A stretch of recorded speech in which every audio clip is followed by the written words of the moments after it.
And it is really my pleasure to be introducing Jane this evening. Indeed I am on the faculty here and help oversee the Alvin research program at Woods Hole, I really am by training an ecological physiologist from my days in graduate school, and I can tell you that for those of us in the field, Jane's work as well as that of her husband Bruce is very well known to us all. But rather than tell you all about her scholarly accolades, which are among the most highly cited of the ecological literature, and I would encourage you to delve into Google to check it out, I wanted to tell you a little bit about Jane herself. Jane was born in Denver, Colorado. She's the oldest of 6 sisters, and after attending high school, she studied at Colorado College in Colorado Springs, which maybe Jane can take a moment and tell you about the number of people who ended up at cabinet level positions from Colorado College. It's really impressive.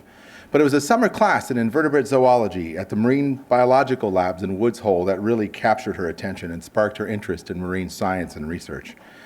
She attended grad school at the University of Washington, where she combined experimental and evolutionary approaches to marine biology for her master's thesis on competition among sea stars. She graduated with a master's in zoology in 1971 and then came here, where she completed her PhD in 1975 in marine biology at Harvard with Tom Schoner and Fred Smith. Her dissertation dealt with the population and community ecology of rocky seashores in New England, and particularly the role of herbivores, competition among seaweeds, and sea defenses against grazers. And as a bit of a shameless plug for our own Museum of Natural History, there's a new marine gallery that features a lot of these kinds of ecosystems. You should go check it out. It looks great. After her PhD in 1975, Jane was hired as an assistant professor here at Harvard, and then in what would prove to be a watershed moment, an academic hiring policy. Jane and her husband, Bruce Mengy, moved to Oregon State University, where they negotiated with the university to split a single full-time tenure-track position into 2 fully independent half-time tenure-track positions, with the idea of allowing each of them to spend considerable time on their research, but also with their family while fulfilling their teaching and academic obligations. This is likely the first such arrangement in the US, and many couples have since negotiated similar positions. And from my point of view, this was a real watershed moment for we as a community of academics, for academia tends to move at glacial speeds, and it takes people like Jane to set a new precedent to change the way we do business. Then they were both eventually promoted to full professorships, and in 1993, Jane was named Distinguished Professor of Zoology. Later, they were both named the Wayne and Gladys Valley Professors of Marine Biology, which are endowed chairs at Oregon State University. But in 2009, Jane took a leave of absence from OSU to serve as NOAA administrator, and under her leadership, NOAA focused on restoring fisheries to sustainability and profitability, restoring oceans and coasts to a healthy state. In particular, bear in mind that during her time there, the Deepwater Horizon incident occurred.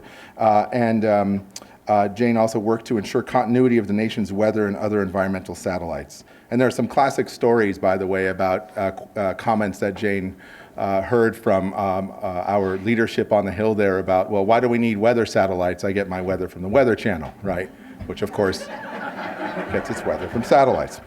In any case, after stepping down in 2013, she spent 3 months as a Haas Distinguished Visitor in Public Service at Stanford University, and then returned to OSU. And as you heard, she is currently the envoy, the U.S. envoy, and she is recognized as one of the most highly cited ecologists in the world. 8 of her publications are recognized as Science Citation Classics. She's a member of the National Academy of Sciences, the American Academy of Arts and Sciences, the American Philosophical Society, the Royal Society, and Academies of Science for the Developing World.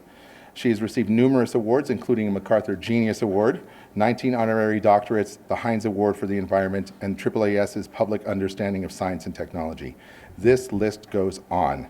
But I will say that one of my favorite things about Jane is that her never-ending commitment to encouraging we as scientists to serve, to meet our social contract, which is to become more effective communicators and to engage the public in the meaning of our science, the significance of our science, and in fact, the very act of conducting our science.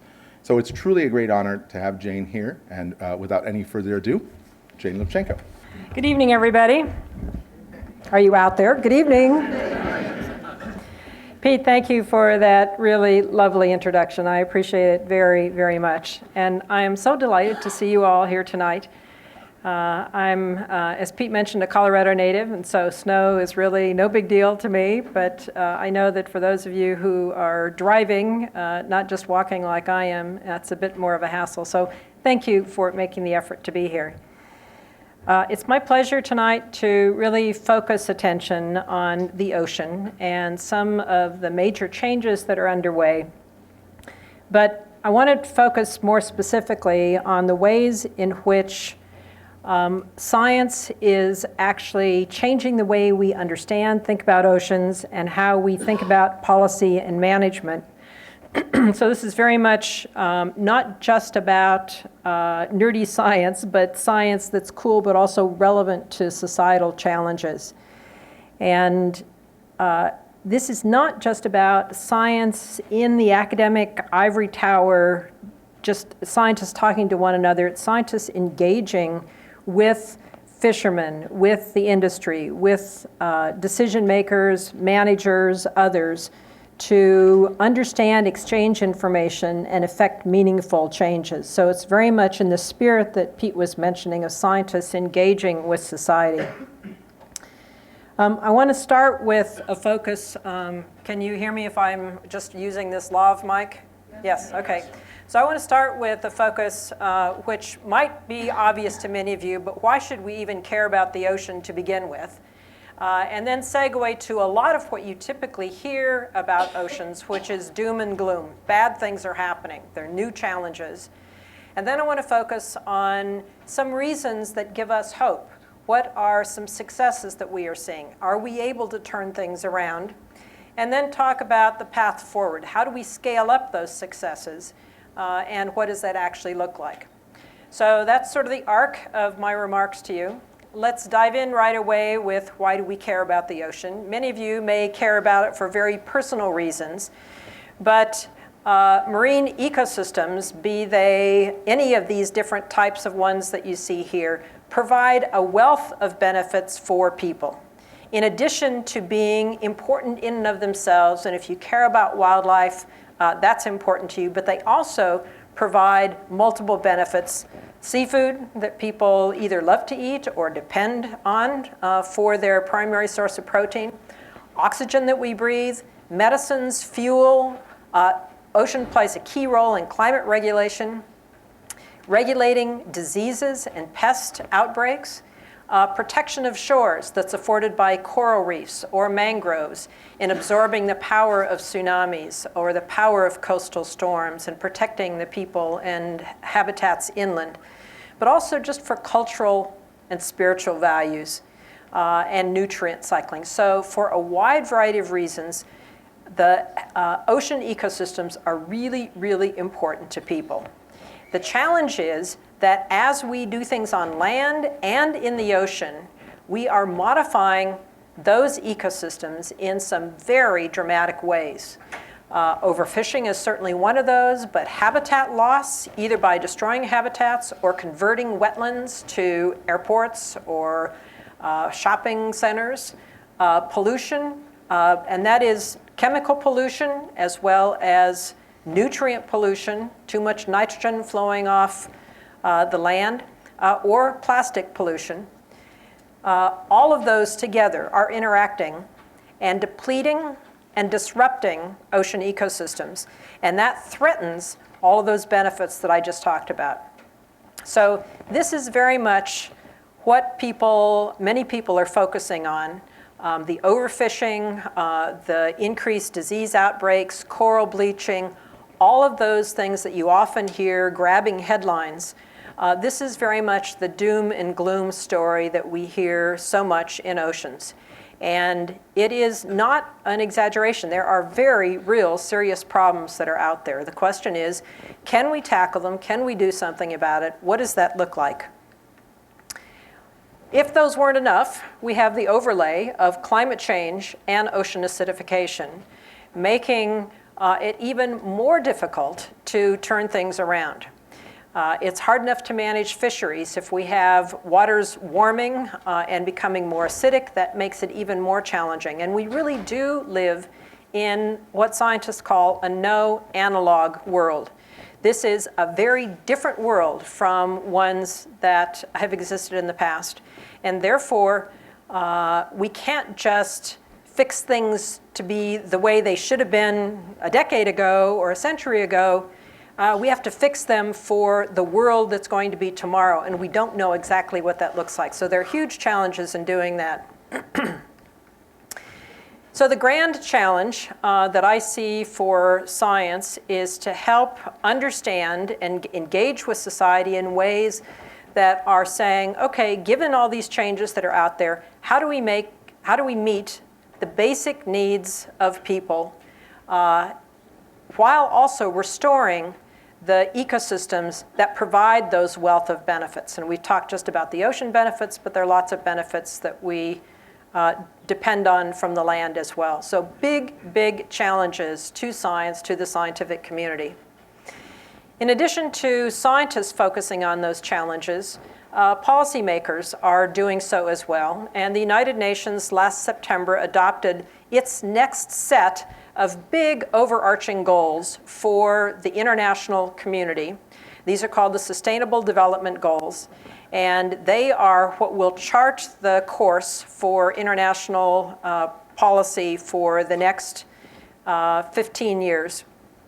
And among these 17 Sustainable Development Goals, one of them focuses explicitly on the ocean, which is a very blatant acknowledgement of the importance of the ocean, not only in and of itself, but to the sustainable development of many nations. And I note that these are not independent issues. There are lots of intersections among them. So the ocean connects directly to food security, for example. So the hunger and poverty goals are directly connected in many countries to the ocean goals. So there are lots of intersections. In addition to that focus by the international policy community, many different scientific reports from academies, for example, or from other scientific bodies have really highlighted a number of key recommendations of things we need to do to turn things around in the ocean. We need to reduce carbon emissions to slow down the rate of climate change and ocean acidification, reduce the pollution that's coming off our land, end overfishing, protect habitats, biodiversity, and ecosystems, and enhance international cooperation, because in many cases, these issues are not ones that are just we can do with a single country. So we're hearing many similar recommendations, but how do we actually go about doing that? Well, I'm going to focus on these last 3, 4, and 5 here for the rest of my remarks, not to minimize the importance of the first two, but just so that we can actually have a conversation around a subset of those and what's happening in that world. So we've talked about why do we care about the ocean, some of the threats to the ocean. Now I'm going to segue to some of the recent successes, and I'm going to break that down into these 3 bins: fisheries, marine reserves, and integrated solutions. Understanding that there are more things going on than just these 3, but these are 3 really big ones that I think have huge potential. So, and then let's dive into fisheries right off the bat. So fisheries are indeed one of the most important ocean activities, but in recent decades, it has been one of the most destructive because of the way it has been done. That doesn't mean that all fisheries are destructive by any stretch of the imagination, but the sum total has been pretty dire. So fisheries mean a lot of different things. They are a way of life. They are a culture, a heritage to not only nations, but communities within nations. We certainly see that within the US. They provide cultural identity. They're also a business opportunity. They are a way of creating jobs or losing jobs if fisheries aren't doing well, and they provide healthy food. Fisheries also mean food security. And one of my pet peeves is that when people talk about food security, they often focus almost exclusively on grains and livestock. But if you appreciate how important fisheries are as a source of protein for people around the world, then you really need to be talking about fisheries and aquaculture when we talk about food security. Poverty alleviation is really important, especially for many developing countries. And there's a new thrust toward the blue economy. Many developing countries are really looking at the ocean as a source of income, a source of poverty alleviation, a source of food where they've depleted what's going on land. So the blue economy is really taking on resonance. So economic development, but also gender equity issues are really important for fisheries around the world. 1 in 7 people rely on fish for their daily protein. So that gives you a sense of how important it is from the food security standpoint. In addition to that, there are some nations, let's say Indonesia, for example, where 60% of the population gets most of their daily protein from seafood. So it really is a very serious issue. The challenge comes as we have this increase in growth of the human population. We have at the same time what had been an increase in the global catches of seafood leveling off and not increasing. So we have a real disparity here between these. And so the challenge is even greater when we think about recovering depleted fisheries and feeding the mouths of the future, not only today. How are we going to manage that? What does that look like? Well, let's just pose the question, what's limiting the supply of seafood? And I would list a number of things. Number one, there aren't any new places for us to go fish. It used to be the case that we could find new places, and we've moved on and on and on, and I'll show you an animation in a little bit about that. So there are new places to fish. We have seriously unsustainable fishing practices and policies many places in the world, far too many places in the world. Not all fisheries, but far too many. And there is a huge amount of illegal fishing that is also unregulated or unreported. So there are lots of pirate fishing out there. And there are no real refuges out there to help ameliorate the uncertainty in management if in fact that happens. So let's break this down and focus on the no new places to fish for a moment. This is an animation about that goes through time. So focus on this counter in the lower left-hand corner. When I start the animation, it'll count through to 1999. And what you see here, the ocean is white to begin with. This red is where the peak harvests are happening. So these are FAO data that were analyzed by the Sea Around Us project at University of British Columbia for the Millennium Ecosystem Assessment. That was a big international scientific assessment. And then you see, once the fisheries have been exhausted in one place, the fishery moves on and leaves behind a post-peak. So let me start the animation here. Take any part of the coastline and watch through time how the fishing effort that used to be almost exclusively coastal has gone farther and farther and farther away from the coast, and then from the north all the way to the south. So that's so that is from real data that have been analyzed. I'm going to run it again and let you watch another part of the world. Pick a different spot and just see how the places where peak fishing is happening has changed dramatically. So when I say there are no new places to fish, this is part of what I'm talking about. We fish every place now, and we've exhausted many of those places that are left behind.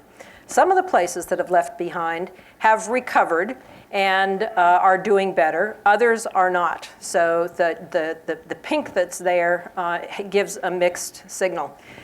The other thing that is important to look at is the Food and Agricultural Organization that takes all the fisheries data from all the countries, bins it into these different categories.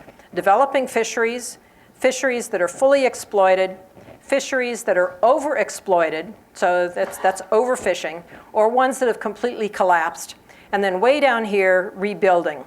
And what you see through time is a really dramatic picture. It used to be the case in 1950 that over 80% of the fisheries were undeveloped. They were in the developing phase. And there were no collapsed fisheries. There were no overexploited fisheries.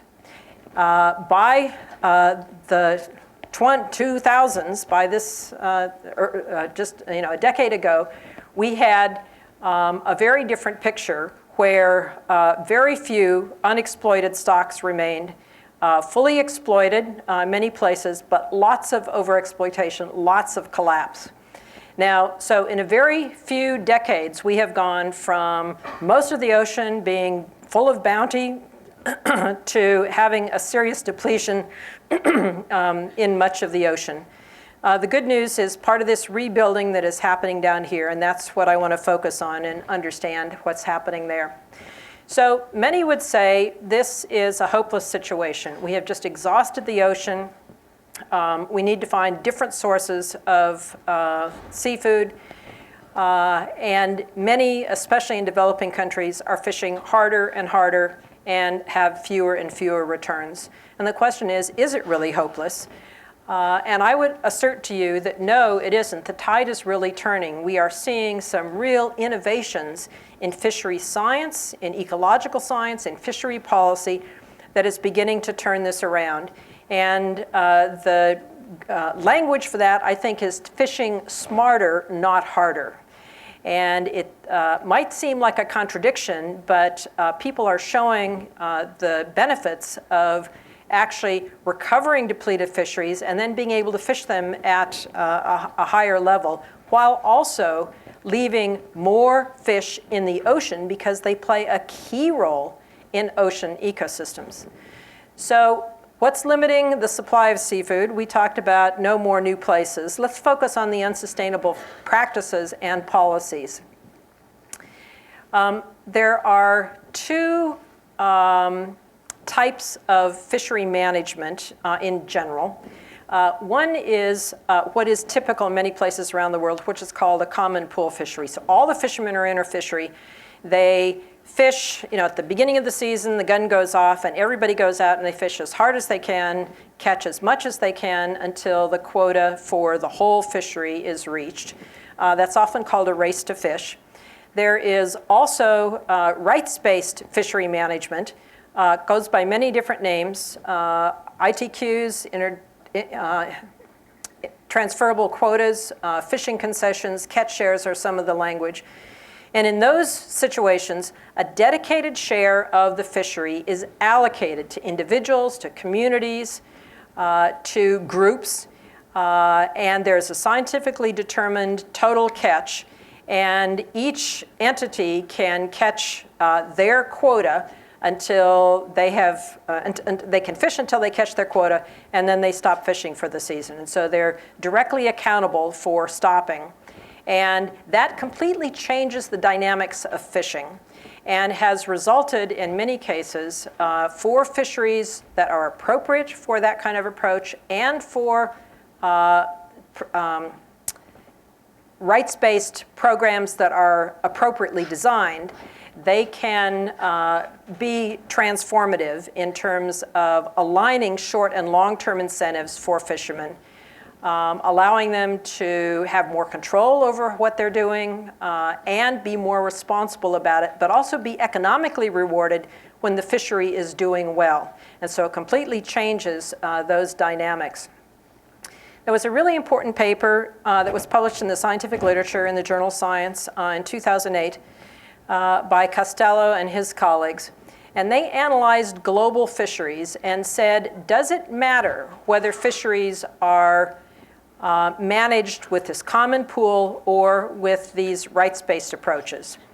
And here they plotted the percent of the fishery that was collapsed, and this is about over 1,100 fisheries around the world, global data, through time.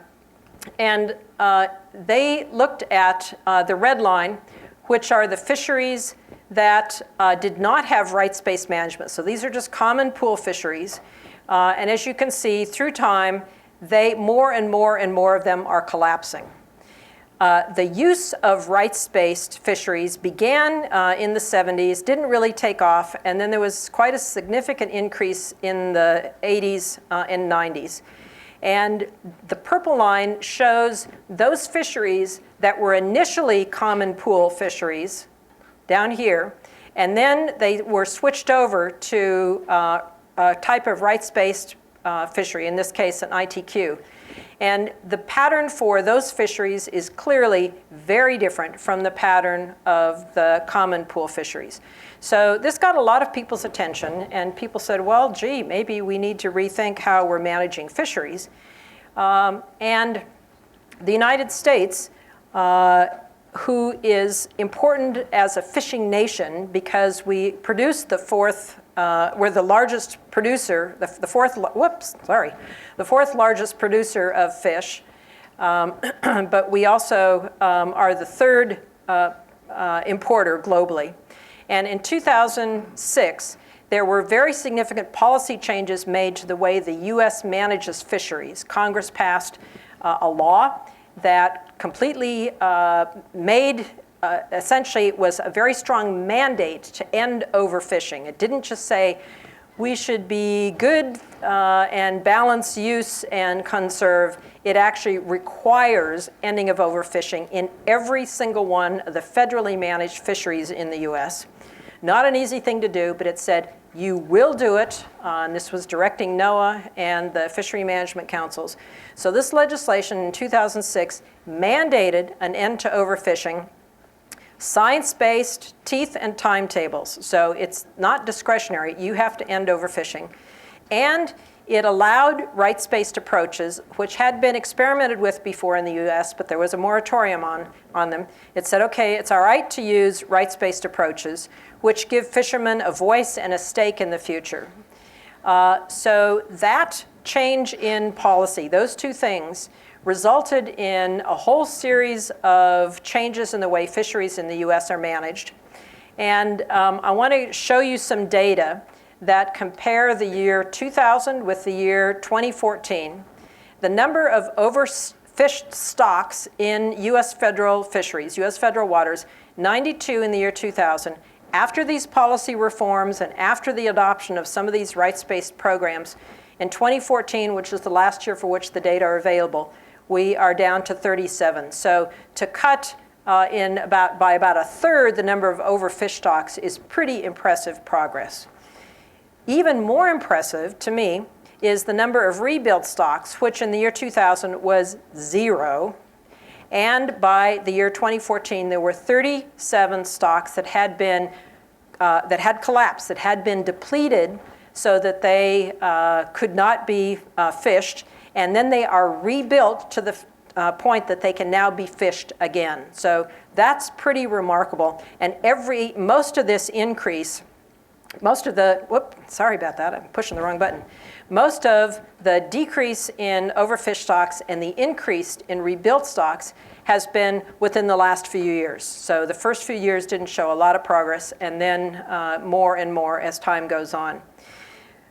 At the same time, the number of rights-based plans has gone from 6 to 18. The number of unique stocks in a plan has increased so that there are actually now 107 different unique stocks that are under some kind of rights-based plan. So those are sort of the general, that's a general overview of where we are in the US with fisheries today. It varies a huge amount from one fishery to another and one part of the country to another. One of the most dramatic cases has been the US Pacific groundfish along the West Coast, Washington, Oregon, California.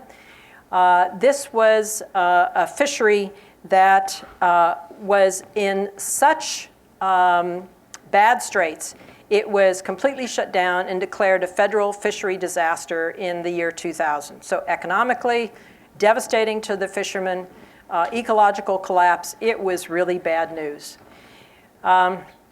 In the year 2011, a new rights-based program was established for this whole fishery.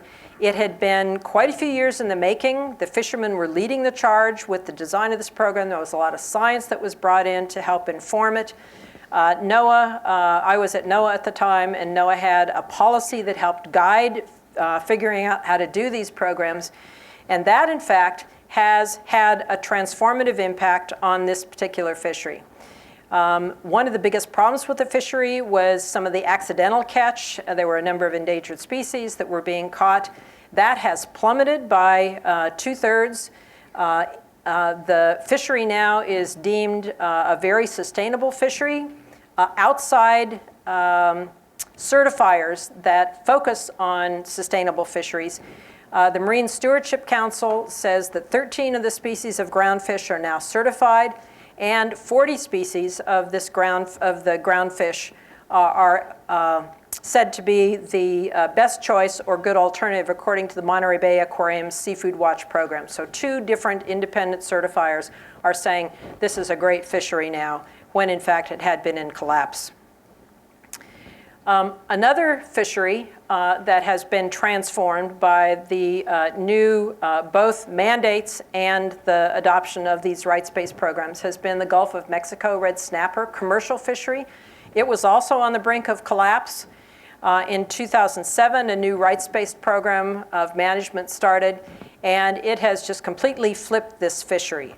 The stock has tripled, waste has dropped, the catch limits, so the amount that the fishermen catch each year has been going up and up and up each year. It's more than doubled. Revenues are up by 70%. What small business would not like to see increases of revenue in 70%? That's pretty impressive. It's also a safer fishery. Fishermen can fish any time of the year. They can go out when the weather is good. They don't have to do this race for fish. They can figure out when the price is right, when it works for them personally. There's a lot more discretion about when they fish, where they fish, how they fish. They just have to be accountable for stopping when they reach their limits. And this also has been declared a sustainable choice by the Monterey Bay Aquarium Seafood Watch program. Buddy Guindon is one of the spokespeople for this fishery and has been very eloquent in talking to other fishermen about what they did, why it's working. Not all fisheries have improved like those have, even under rights-based programs. And the decades of overfishing, plus the climate change and rapid warming of the ocean, has really made given some serious challenges for the New England cod fishery. And I think the fact that surface waters in the Gulf of Maine are warming so incredibly rapidly, and you see here how much more quickly it's been warming in this part than other parts of the world compared to 82 to 2014. So this has been a real challenge for not only cod, but a lot of the other species in New England. For Atlantic cod, what it has meant is lower recruitment into the population, so there are fewer young coming into the population each year, and there's more mortality. And part of what's been happening is that some of the population has been moving farther north.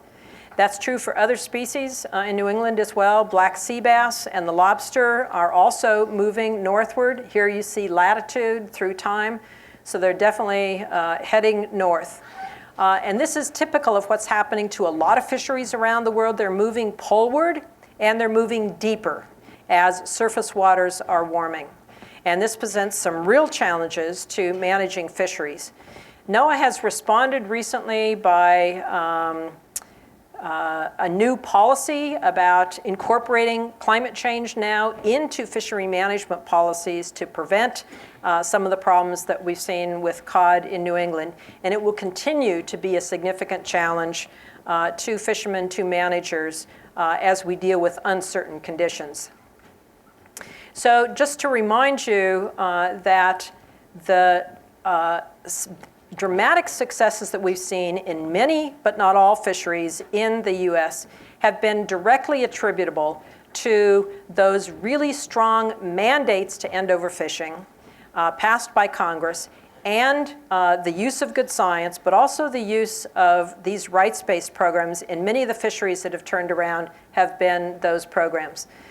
The European Union, who has been one of the worst offenders in terms of overfishing, took a look at what we are doing and said, you know, maybe they've got something going there.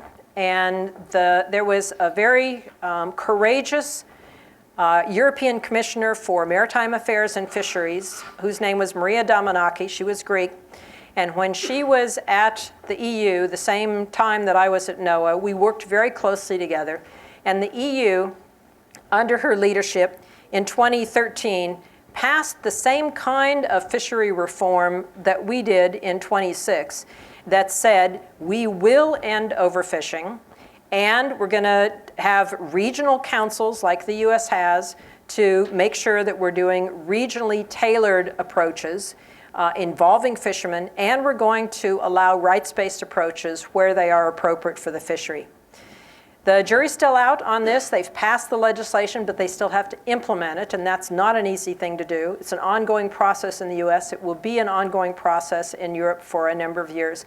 But I think this is incredibly hopeful that these two leading nations in terms of fisheries globally are getting their act together and ending overfishing in their waters and places where they fish. There are other fisheries around the world that are not responsible. There are others that are responsible. It's a mixed bag, but I find hope from the fact that this is happening. There are many other fisheries around the world that are adopting rights-based approaches. This is a list of the countries and the number of species in each country's portfolio. And just to summarize, there are more than 200 rights-based fisheries around the world now. They are not a panacea. They're not going to solve all the fishery problems. But if they are well designed and if they are appropriate to a fishery, they can really be part of the solution. And I think that we're seeing some real dramatic changes as a result. So I've talked about unsustainable fishing practices and policies. I want to segue now to the illegal part of this story, because what we've been talking about so far are the legal fisheries, and then talk about some of the other things we need to focus on to really accomplish a transformation in fisheries more broadly. IUU is the jargon language for illegal, unregulated, and unreported fishing. And it is a major problem globally. It is around 70 to 80 million metric tons is how much fish are caught annually. And you have to account for the illegal fishing, the IUU fishing, that's probably another quarter of the total catch. It's worth on the order of $10 to $23 billion US annually. So it's a very significant enterprise. And there are, it's caught up with drug trade, it's caught up with human trafficking. There are a lot of really bad actors out there that are doing things that are really damaging to the ocean, really damaging to fisheries, undermining law-abiding fishing industries and fishermen, and really causing lots of problems. This has been such a huge problem, and it's out in the middle of the ocean, hard to patrol, hard to catch the bad guys. For a long time, people have known this is a problem, but they just kind of threw up their hands and said, we don't know how to deal with this. This is just, how can we rein this in? Well, the good news is, all of a sudden, there's been a lot of attention to this problem and some serious changes in policies, changes in attitudes, changes in technology that are really changing the landscape here. There is now an international fisheries crime unit at Interpol. So they are seeing this as a serious crime and have put in place mechanisms to deal with it. In addition to that, the UN Food and Agricultural Organization, FAO, has an agreement called the Port State Measures Agreement. And this agreement acknowledges that fishing, happens out in the open waters and it's hard to control what's happening, but all those boats eventually have to come back to port. And so this agreement, when countries sign this agreement and when the agreement goes into effect, countries who have signed it agree that they will not allow vessels that have been found to be fishing illegally to come into their ports. They will not allow them, or they will capture them. They will arrest them. That's a really smart way to deal with this problem. And countries around the world are signing on to this. 15 countries now have agreed. There are 12 more that need to sign before the agreement goes into effect. But there's increased momentum, and the State Department has been leading the charge with this. Secretary Kerry has been using the Our Ocean conferences that he has convened. He started this conference as a way of gaining more momentum for dealing with oceans, and IUU has been one of the signature issues that he's been focusing on. In addition to those, there has been very creative use of technology and gaming software and other kinds of things to figure out how to see what's happening in those big blank spaces on the ocean and to capture the bad guys.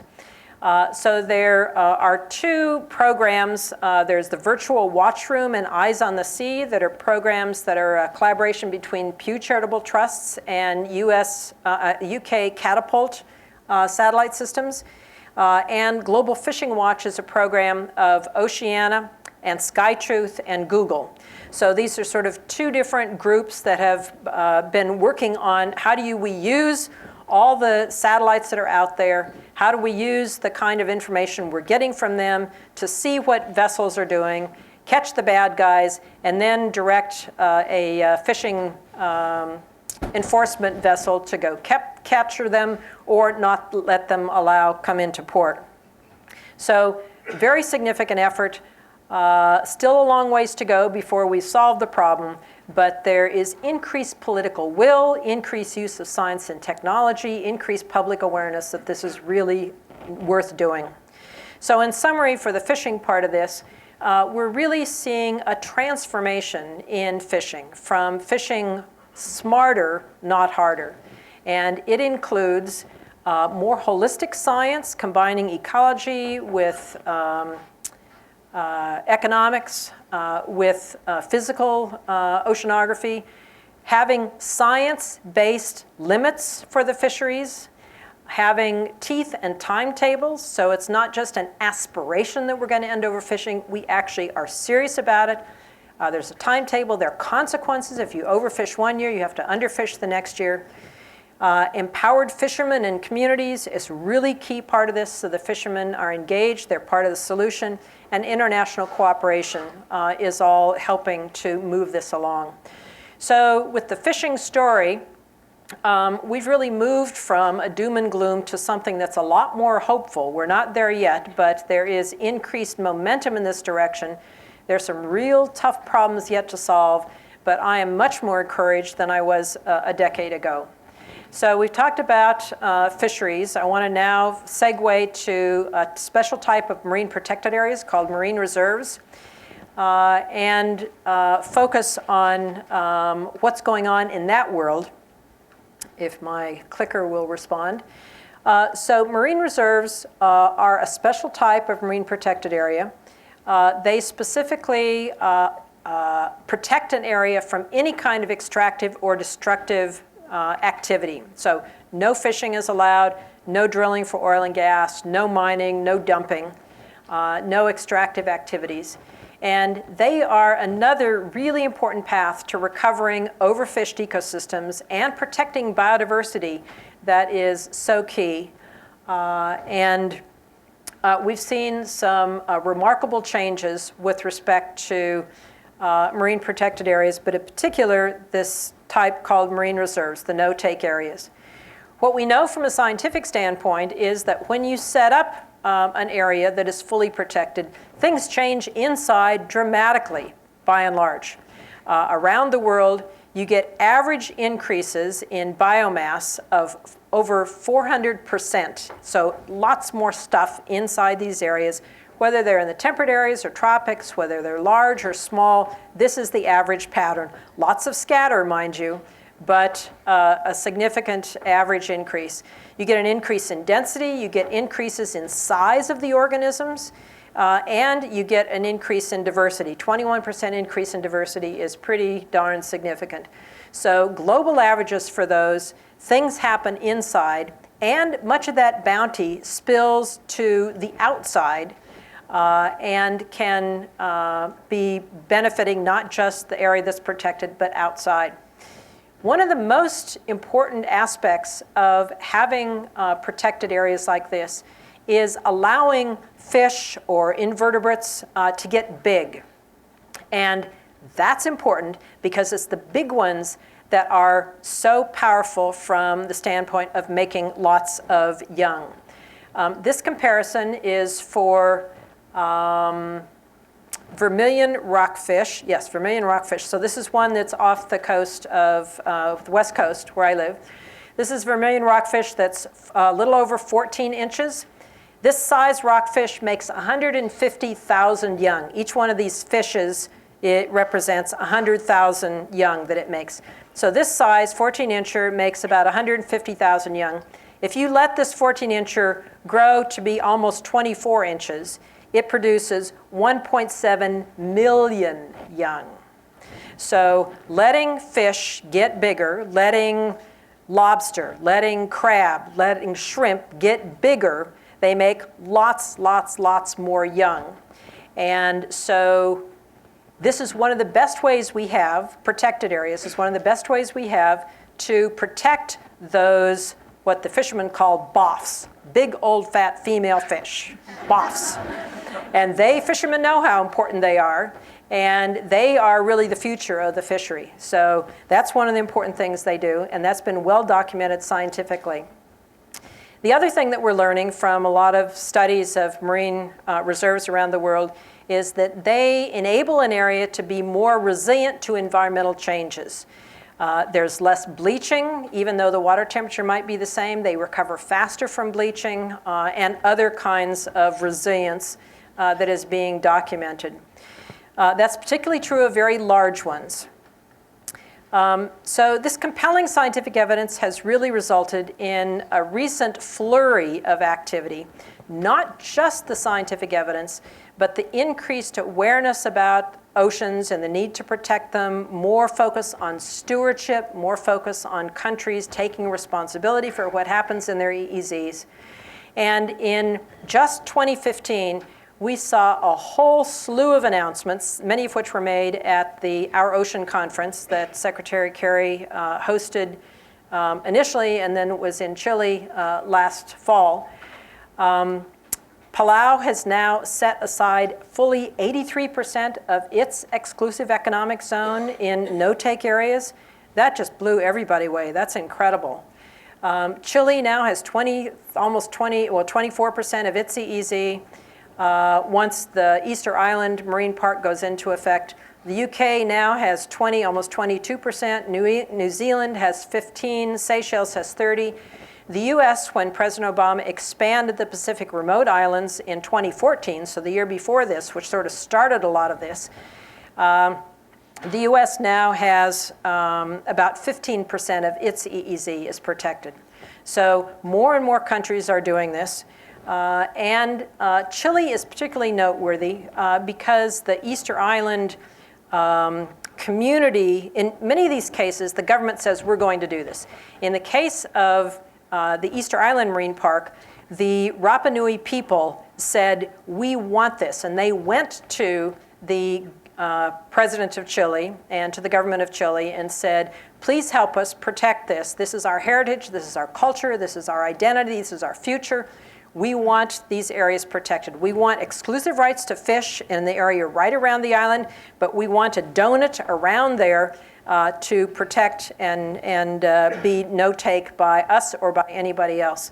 Seychelles is also a really interesting new development. At the Paris COP, the climate meetings that were in December, Seychelles announced a brand new deal. It's a debt for nature swap. So the government of Seychelles, way off here in the Indian Ocean, had, the government had a ton of debt. The Paris Club said, we will relieve your debt if you set aside 30% of your EEZ as fully protected no-take areas, and if you set aside a climate adaptation fund that you're going to use to adapt to climate change both on land and in the water, and if you create a marine spatial plan for your whole EEZ. And Seychelles has said, we're going to do this.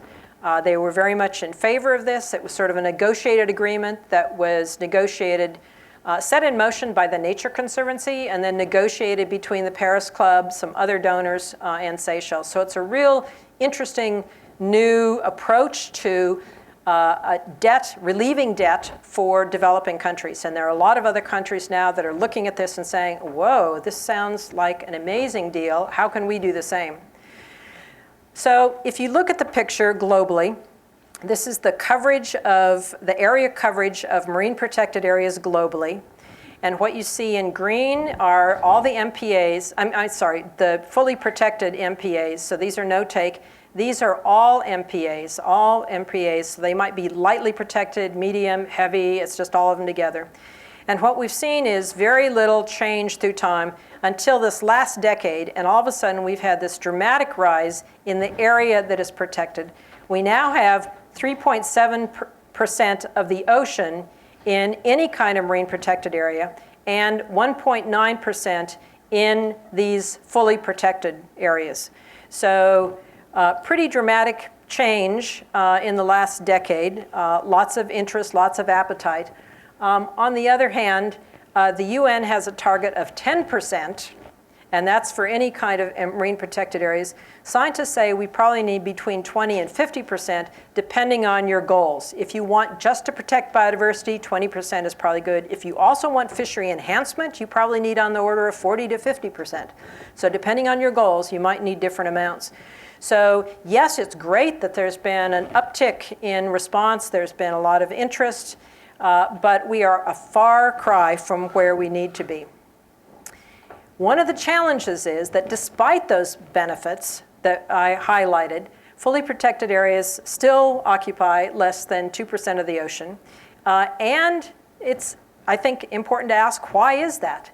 Well, there's very little public awareness about the need for them, and the opportunities, and extractive users who have to give up using an area of the ocean typically fight the establishment of these no-take areas in some pretty dramatic ways. And those extractive users are often fishermen, but they might be oil and gas, might be mining interests, and it stands to reason that they are giving up something and not directly benefiting. And in particular, in the case of fishermen, if they have to give up something, even though there may be increased fish stocks because of the spillover into adjacent areas, individual fishermen aren't going to gain directly from that. There's no guarantee they're going to catch those new fish. And so they're giving up something that is important and not really getting any secure guarantee of getting something back. So this dynamic has continued to play out and is, will continue to be a challenge. That dynamic is changing too. There's sort of a new flavor, if you will, that is changing this dynamic. And that is, again, this concept of rights-based approaches. And in this case, one of the type of rights-based approaches is a spatially explicit one. So fishermen, instead of having a quota of the total catch, are given exclusive rights to fish in a place. And this is happening more often in developing countries than developed countries. And that exclusive right to fish in a place, those are typically called TURFs, T-U-R-F, stands for Territorial User Rights Fishery. And so these TURFs are changing this dynamic. And fishermen have exclusive rights to fish along the margins, so they're catching the spillover. Then they often actively create protected areas and support them very, very strongly. So the dynamic is changing. So rights-based approaches and marine reserves, if you put them together, these are what we call turf reserves. And there is a new program called Fish Forever that is a collaboration between Environmental Defense Fund, RARE, and the Sustainable Fisheries Group at UC Santa Barbara that are working together with fishing communities in Belize, in Brazil, Mozambique, Indonesia, and Philippines. And these Fish Forever projects are really taking off. It's a different set of cultural issues, different economic issues in each of these different places, but they have a lot of common themes. In Belize, they started off with a few small projects in a couple of places in the country and said, let's try this out, see if it's going to work. In fact, it worked so incredibly well that illegal fishing decreased, more catches for fishermen, they felt more empowered, they were more engaged in the future. And the country of Belize has now decided to adopt this program for the entire EEZ of Belize. They've been so pleased with it. So this pilot program really is scaling up. The communities are engaged, the fishermen are engaged, and it, I think, is providing a lot more hope for fishing in that part of the world. Another example from the Philippines is sort of the same the same dynamic. The community is directly involved in designing these and figuring out where they're going to be. And the idea is a protected area that's surrounded by fishing areas. And the fishermen have exclusive rights to fish on the margins. And so they give up the right to fish in the middle here. And they protect that against other poachers. But in exchange, they get all the spillover, and they're finding huge benefit in doing that. And so they are actively seeing the benefit of protecting these areas, and oh, by the way, they're protecting biodiversity and habitats, and it's benefiting them directly. So new dynamics, new changes.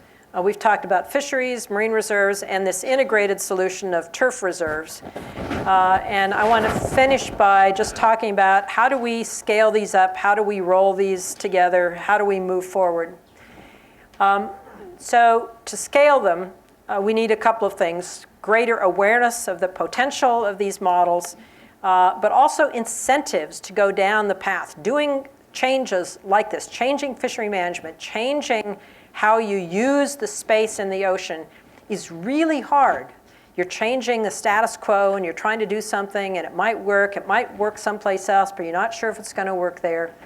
And so incentives are really important. There have to be some really compelling reasons to drive this. And just because things are bad doesn't necessarily mean people want to change, because change might be even worse than the status quo.